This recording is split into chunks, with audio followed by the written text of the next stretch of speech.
like other species on the planet, humans can sing and make music.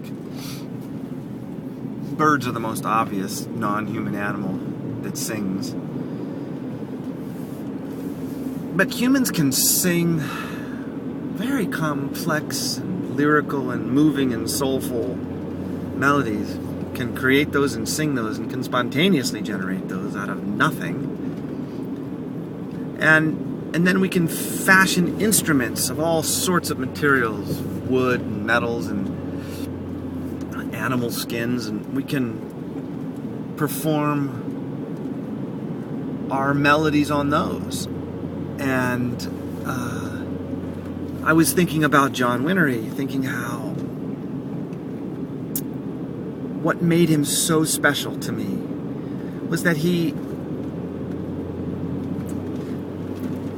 was able to capture a beauty in his tone, first of all, that was as beautiful as the most beautiful human voice.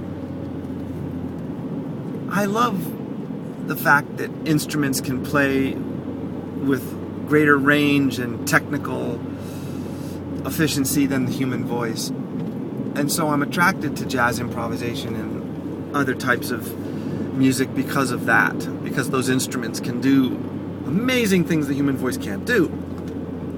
But there are very few artists who can capture that magical resonance, full-bodied tonality, honey-like lyrical quality that the human voice possesses among the great singers.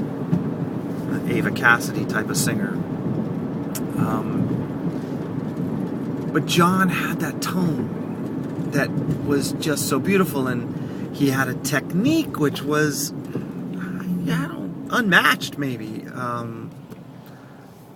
By technique, I don't just mean how many notes he could play per second, but what he could do with a note, how he could so subtly impact the notes from their opening to their closing, what vibrato, where the vibrato, the bending, the growling, the pinching of the reed between his lips so that it had a rough, kind of harsh beauty. With, if you could call anything Jon played harsh, he could just aggress the reed enough to give it an edge when he wanted.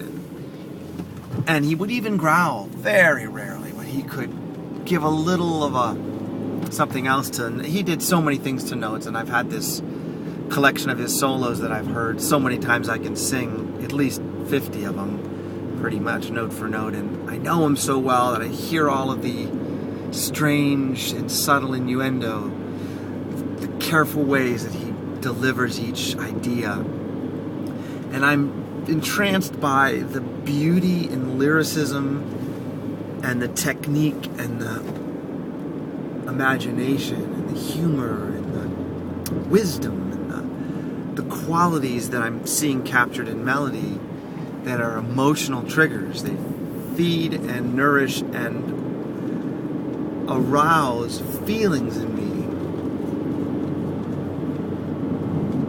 But Jon had such a subtle mastery. It's taken this listening since his illness in August. I began to excerpt his solos. It's taken this sort of disciplined, careful listening